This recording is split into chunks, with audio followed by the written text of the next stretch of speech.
Seats aren't available for non-family, so you'll have to stand. When I went to a restaurant to celebrate my grandson Eric's milestone, I found there wasn't a seat for me in the designated room. As I exchanged glances with the relatives who arrived at the same time, Olivia, the wife of my eldest son Jacob, threw a shocking statement at me. I felt a rush of anger, but a tap on the shoulder from my brother Patrick calmed me down. I said, "I guess we should head home then," and to my surprise, everyone immediately responded with yes to my question. We made a U-turn on the spot. Despite hearing shouts and the loud noise of breaking dishes behind us, I ignored them and headed home, where I immediately took a certain action. My name is Kelly. I'm a 51-year-old office worker for a company that runs multiple restaurants. Although I'm officially listed as a store advisor, I mostly work from home. This is partly because I was born with a handicap in one leg. I don't use a wheelchair, but I can't walk without a cane, making me hesitant to go to crowded downtown areas or use public transportation. Embarrassingly, I don't visit the restaurants my company operates very often. Of course, I know this isn't good, but since losing my husband Jack suddenly to illness 3 years ago, my life has felt empty. Now I live alone in a smaller condo arranged for me by my brother Patrick. I gave the condo where I lived with Jack to my married son and his wife about 2 years ago. Some people ask if I'm lonely, but when weighing the freedom of being alone against the loneliness, the appeal of living freely wins out. Part of this is because my relationship with my son's wife Olivia is terrible. Olivia is 10 years younger than my son Jacob, currently 25. She is stylish, beautiful, and was popular as a college student model while attending a prestigious university. I've heard she appeared on TV several times.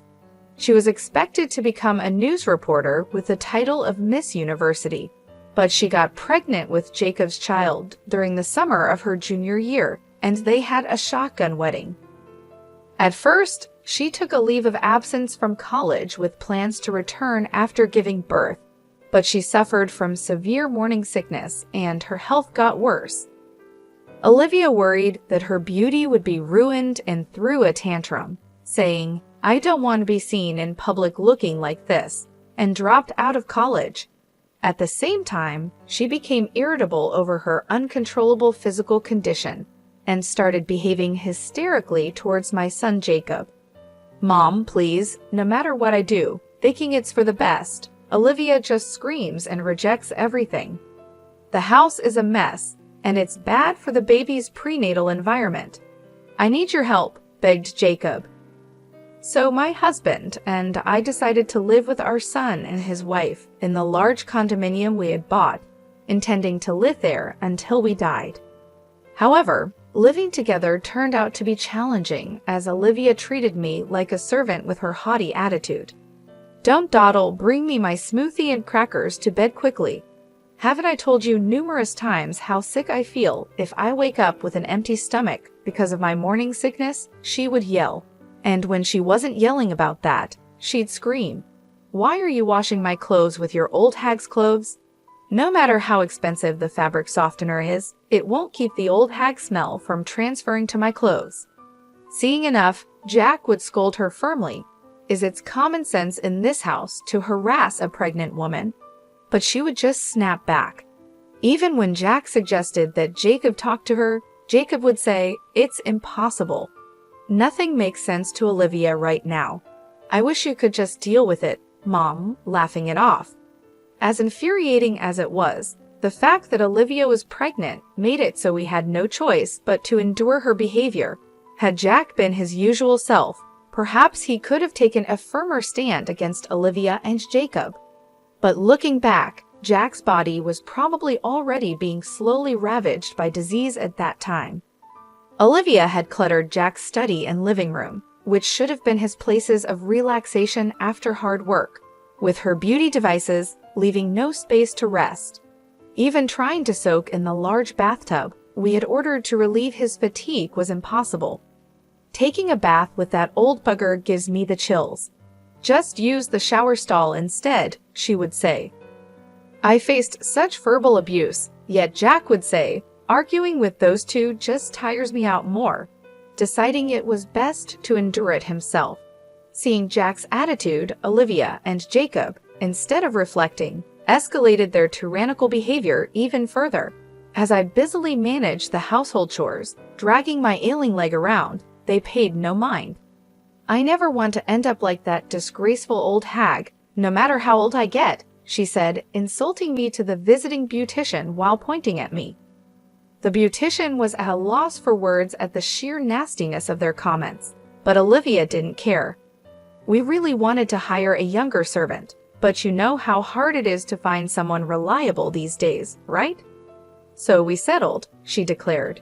Even as these words were spoken, I continued my chores in silence, my leg aching and my heart full of anger towards Olivia and Jacob. As these days went on, Olivia's due date arrived, and she gave birth to a healthy baby boy. Holding his first grandson, named Eric, Jack teared up a bit when the tiny hand tightly grasped his finger. Seeing this, I nearly cried myself. The innocent smile of the baby made me want to wash away all resentments and negative feelings. But that thought was short-lived when suddenly I received news that Jack had collapsed at work. Panicked, I rushed to the hospital while trying to contact Jacob on his mobile phone, but it remained unread with no return call. Reluctantly, I asked the company to contact him on his work-issued mobile phone, but that too was in vain with no response. Hoping at least to let Jack see his grandson Eric, I contacted Olivia's mobile phone. I asked her to bring Eric to the hospital. "I'm in the middle of a hair treatment at the salon, so it's impossible," she laughed and refused. "Then I'll come to the salon to pick up Eric myself." Do you really think I'd entrust a baby to an old hag who can barely walk with a cane? With that, she hung up the phone.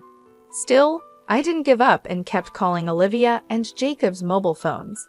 But in the midst of this, the operating room light went off. Then the doctor came out and informed me that Jack had just passed away. My memories of the time that followed are a complete blank. All I can recall is a hazy scene, as if viewed through frosted glass. After the funeral, which took place amid this haze, I came down with the flu. "Olivia, the baby might catch it, which would be terrible," she exclaimed dramatically and told me to leave the house immediately. Already emotionally damaged by Jack's sudden death and physically weakened by fever and cough, I had no energy left to argue with hysterical Olivia. Barely managing to get dressed, I left the room but collapsed in the elevator hall entrance. Thankfully, the concierge called an ambulance, and I was rushed to the hospital. According to the doctors, I was on the verge of pneumonia.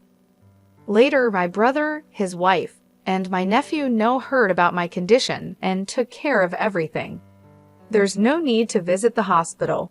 She's been admitted, she's safe, and it would be terrible if the baby caught something," Jacob and Olivia said, not even bothering to visit.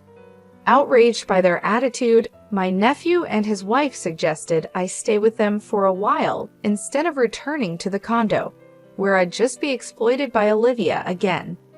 Returning to the condo would mean resuming a servant-like existence before even regaining my strength.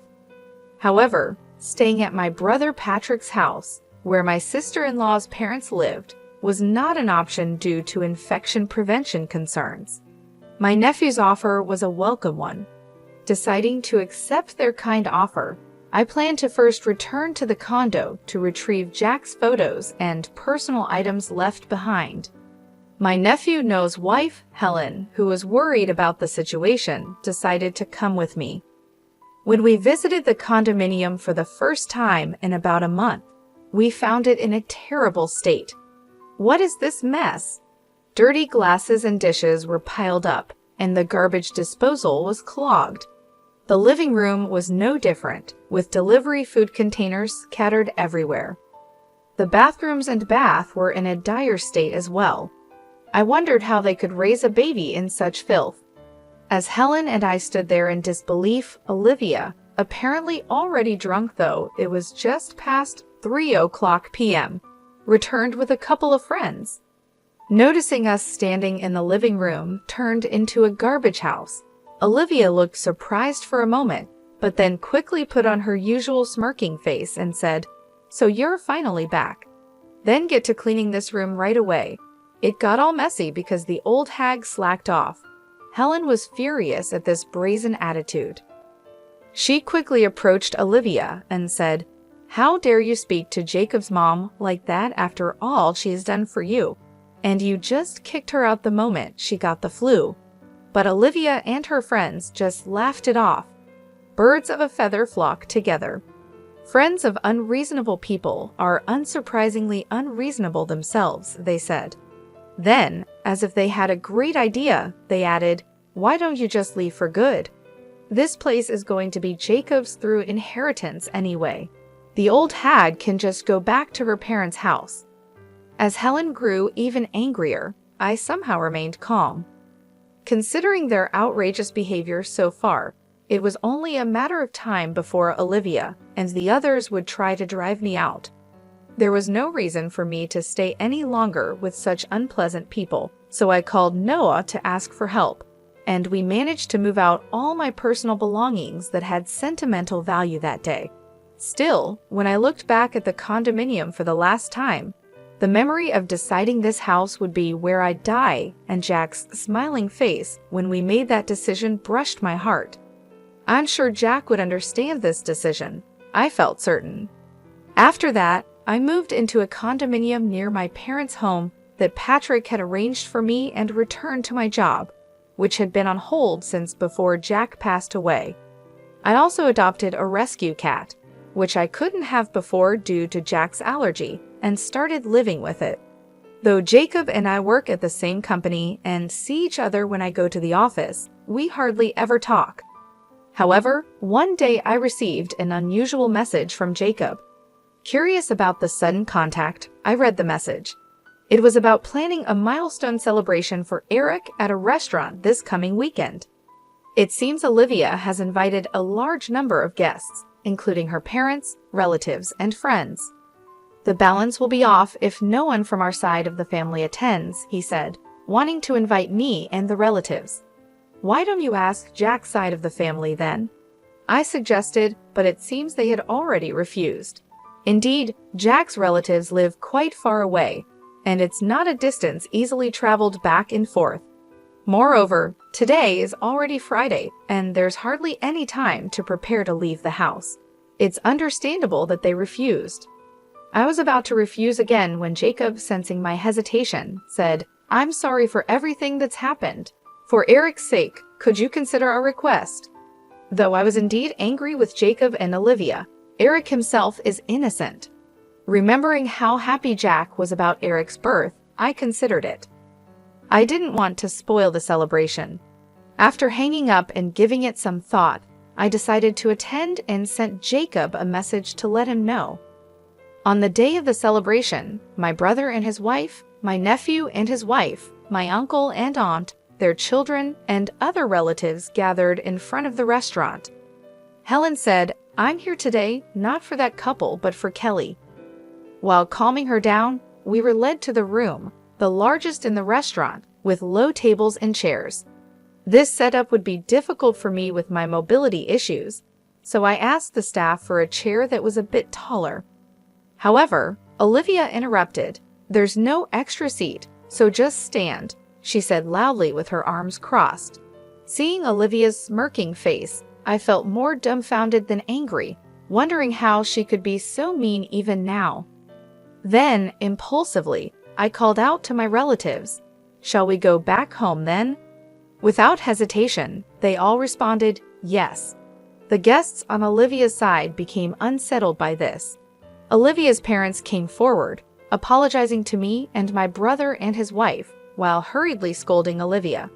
But Olivia, scolded in front of her relatives and acquaintances, became angry and started throwing anything she could get her hands on, like vases, framed pictures, and dishes. Screams, shouts, and the sound of things breaking filled the room, but we left without paying any further attention. Once the relatives and I had left the restaurant, Patrick and I decided to hold a strategy meeting in preparation for what was to come. The company where I, the late Jack and Jacob worked was originally built by my grandfather.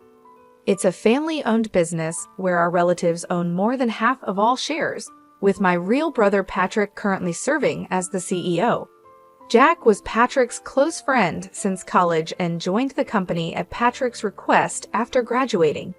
He married a woman who was a clerk there and had a son, Jacob. But after a long illness, his wife passed away when Jacob was in the 8th grade. Patrick, seeing Jack juggling work and home life alone, suggested I marry him, probably concerned about my future due to my disability and lack of social connections. Initially hesitant, I was swayed by Jack's words. "I'm a single father with a child, but I intend to take good care of you. Would you become part of our family?" Jacob, who became my stepson, neither showed hostility nor warmth towards me, his new stepmother. Believing it was unreasonable to expect more from Jacob so soon after losing his mom, I resolved to do my best as a stepmother when Jacob was about to graduate from college. "I want to work at the same company as Dad and Mom," Jacob said, which moved me to tears. However, this peaceful period ended when Jacob had a shotgun wedding with Olivia. After living with Olivia for a while, I couldn't ignore her domineering behavior and decided to have Jacob firmly speak to his wife.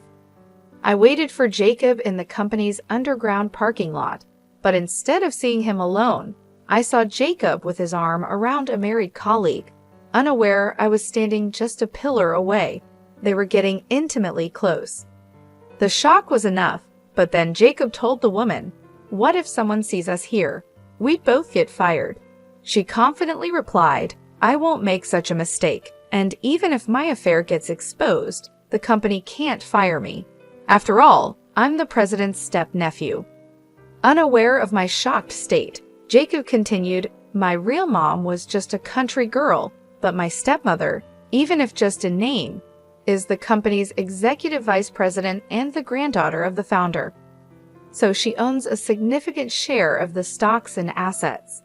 When she passes, all of that will be mine." Then he drove off with the woman. Overwhelmed by what I had just heard, I returned home, unable to tell Jack. Replaying Jacob's words in my head, I gradually understood why Olivia always spoke so disdainfully of me and why Jacob never reprimanded her. It was as if peeling back layers to reveal the truth. Olivia likely received a similar explanation from the beginning of their marriage. I'm just a stepmother after all, and they believe I'm merely a tool they can treat however they please until they inherit the estate. Both Jacob and the grandchild yet to be born feel they are entitled to everything. But there's a truth neither Olivia nor Jacob understands. In reality, Jacob and I haven't gone through an adoption process. Legally, Jacob is nothing more than Jack's stepchild with no right to inherit my estate. Needless to say, for Patrick, being the CEO, Jacob is nothing more than a step-nephew, if even that. Recovering from the shock, I immediately consulted with Patrick, Noah, and Helen. Following their advice, I took steps at the City Hall to ensure no unauthorized adoption could take place. Additionally, in case of any eventuality, I arranged to entrust the management of my personal assets to a lawyer, a process that was nearly completed when Jack passed away. Jack's own estate, having been mostly spent on his first wife's illness, consisted of little more than savings and life insurance. I quickly renounced my inheritance. The reason the condominium wasn't discussed during the inheritance talks is because it was never part of the estate to begin with. It's frightening how greed can blind people. Jacob and Olivia, thinking the condominium was Jack's, probably rushed to kick me out after I renounced the inheritance. I backed down quietly, not just because I wasn't in the best of health, but also because I pitied young Eric and didn't want to disrupt his living situation drastically. But this time, I've reached my limit. I originally intended to file for an eviction due to illegal occupancy of the condominium during the milestone celebration, so I promptly began the process with my lawyer. Olivia's parents dragged her to the company to apologize. We were told by Olivia that we shouldn't visit because she needed to get along with the family of the person she married. That the birth and everything would be managed by Jacob's family, since an heir is being born, and we took her word for it. We had no idea things had come to this. We're truly sorry." No sooner had they been let into the living room than they apologized over and over, but it was too late for regrets. Hearing the commotion, Jacob also came running. "I had no idea my wife could be this unreasonable. I truly am sorry for what I've done to Mom," he said. But when Olivia started crying, he said to her, "We're getting a divorce. Take the kid and get out of that condominium." The look he gave me, almost growling, truly sent shivers down my spine. Seeing my reaction, Patrick looked at Jacob with a cold gaze and said, "You know that store is part of our company's chain, right? Considering the fuss you've made, you'll both be paying for the damages. As for you, stay home until you receive an official summons from the company." He then firmly kicked everyone out of the reception room. Afterward, Patrick began preparations to fire Jacob, consulting the company's legal advisor right after the milestone celebration incident. He was furious, saying, "Not only is Olivia's disgraceful behavior appalling, but Jacob's negligence in letting her run wild is just as bad. They even destroyed store fixtures and decor. Firing him is only natural, right?" Though he was initially adamant about firing him immediately, the other executives calmed him down, explaining that a disciplinary dismissal made in anger could disadvantage us in a lawsuit. So we turned to a law firm known for its capable lawyers. True to their reputation, they did an excellent job providing indisputable evidence that was more than sufficient to fire Jacob. 2 weeks later, Jacob, temporarily relieved from house arrest, was summoned to the head office meeting room, seemingly prepared for his dismissal. Perhaps he had gathered some inside information. Despite arriving with a lawyer, the sheer number of attendees overwhelmed him. As Patrick, sitting at the center of the board, began, "It goes without saying why we've called you here today. Your dismissal has been decided." Jacob braced himself, clenching his fists. "Mr. Jacob Miller, you are hereby dismissed." Patrick, acting as president, began reading the notice of dismissal to Jacob. His lawyer immediately objected. "My client admits to the troubles with his stepmother Kelly, but insists that connecting this to his dismissal is wrongful termination." A voice rose. Glancing at Jacob beside him, he seemed quite pleased, nodding in agreement. "There's no excuse for my ex-wife's rudeness at the recent milestone celebration, but that was a private matter. Isn't it wrong to fire me over it?" he argued. Then, conspicuously placing a voice recorder on the desk, he said, "I'm also prepared to report this as harassment to the media, if necessary," with a smug face. Hearing this, Patrick and the other executives remained silent. Jacob mistook their silence for victory. "You're aware of the public backlash against companies that violate compliance, right? Are you sure you want to fire me knowing what will happen?" he provoked further.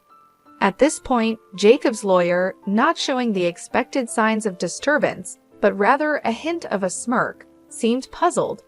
Yet Jacob, ever so confident, failed to notice. Patrick then asked in a deeper voice than usual, "Oh, so you wish to continue working with us?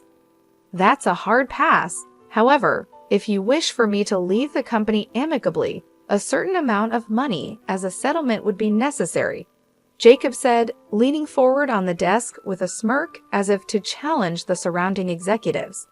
But in the next moment, laughter erupted spontaneously from everyone present. Some were even laughing so hard that tears formed at the corners of their eyes. Taken aback by their reaction, Jacob quickly turned red and began cursing foully.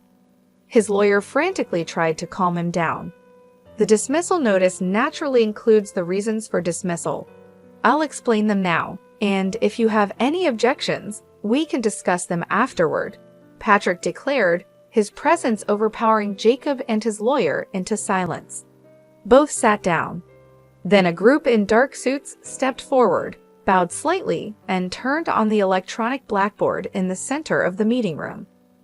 Immediately, the screen displayed screenshots of pages where wine exclusively imported for group participating restaurants was being sold on an online marketplace.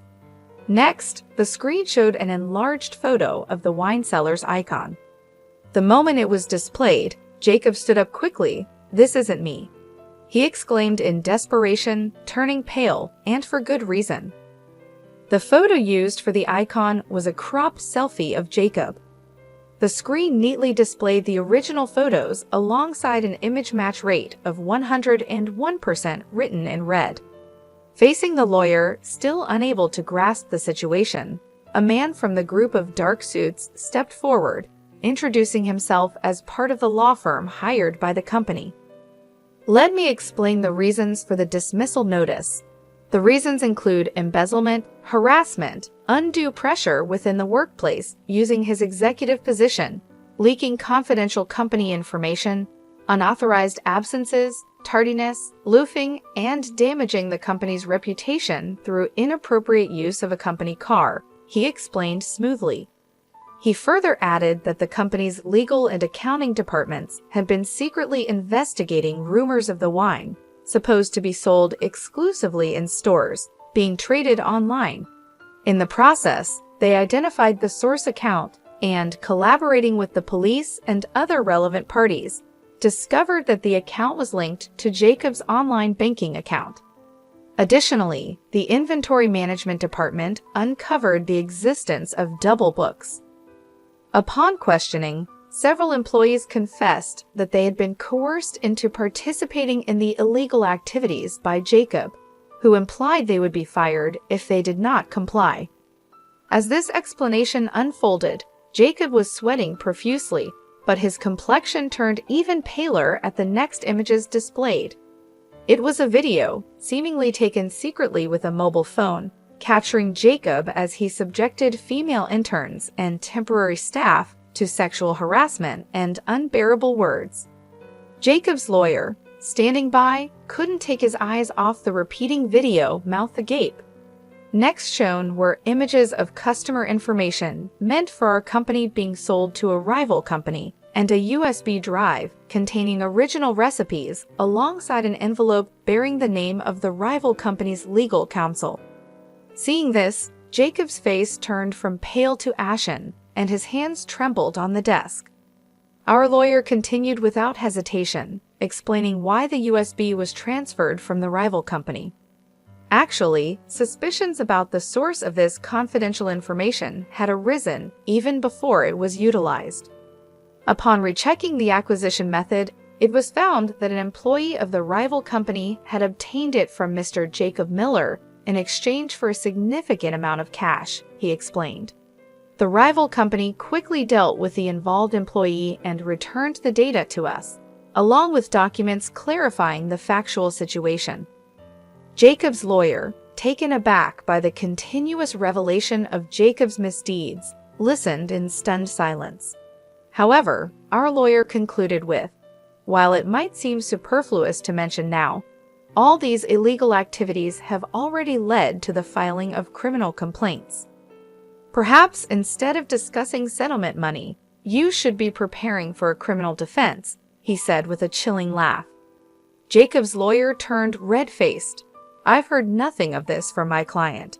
I cannot represent him under these circumstances.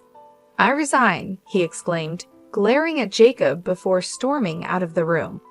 Left alone, Jacob's initial bravado disappeared, and he slumped in his chair. Before he knew it, the women he had harassed in the video lined up in front of him. "We will be filing for damages as well," they firmly declared. Adding insult to injury, our lawyer continued, "Moreover, it has been confirmed through social media posts that you've been unfaithful with multiple women using company resources, even during work hours, and engaged in inappropriate actions in public. The company will, of course, include these actions in its claims for damages. So please be prepared for that," he stated, speaking pleasantly but with no smile in his eyes. Jacob finally collapsed from his chair, sitting on the floor in defeat. As Patrick and the lawyer had declared, Jacob was swiftly dismissed for misconduct. In the investigation that followed, Jacob, who was interrogated for embezzlement, tried to negotiate a settlement to avoid a prison sentence. However, finding a willing lawyer proved difficult, and he struggled to even pay the retainer fees. Eventually, he managed to cover the lawyer fees and compensation payments using the inheritance from his father, avoiding jail time for embezzlement. Yet, unable to prepare for the compensation claims for leaking confidential information, the emotional damages claimed by the women, and the defamation lawsuits, Jacob found himself buried in debt. Olivia, understandably furious at being quickly discarded by Jacob for his own protection, filed for asset division, damages, and child support. In a defiant stance, Jacob demanded, "Then let's have a DNA test for the child," prioritizing the investigation of paternity over financial concerns. Confidently agreeing, Olivia was shocked when the results showed the child wasn't Jacob's biological offspring. Investigations by a detective hired by Jacob revealed Olivia had multiple partners at the time of their shotgun marriage, one of whom was the biological father, disproving any parental relationship between Jacob and the child. However, legally, Eric was still considered Jacob's child. Knowing he couldn't escape from the obligation of child support, Jacob initiated mediation to confirm the absence of a parental relationship. While a lengthy resolution was expected, the public exposure of Olivia's turbulent private life in court was something her parents wanted to avoid at all costs, leading to an explosive reaction. "Stop bringing shame upon us. Enough with your antics," they demanded, forcing Olivia to withdraw all claims for asset division, damages, and child support.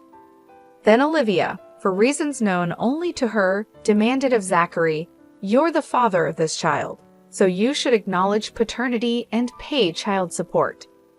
The biological father of her child, Zachary, who was married, refused to acknowledge his responsibility. Zachary was afraid his wife would find out, so he offered to pay some child support. But Olivia was not satisfied. She took the child and confronted Zachary at his home while he was away.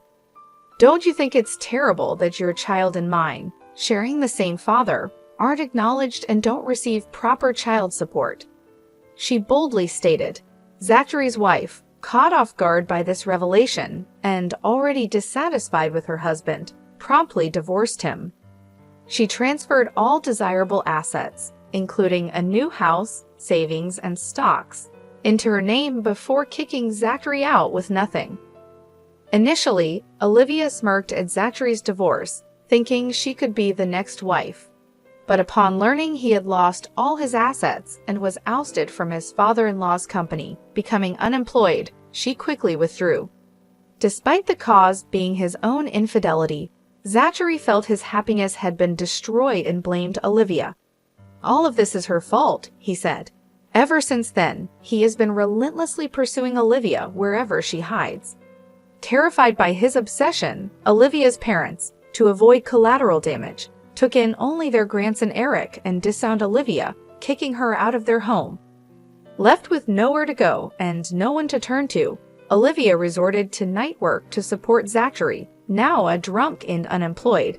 As I was informed by a detective, I had hired for a follow-up investigation.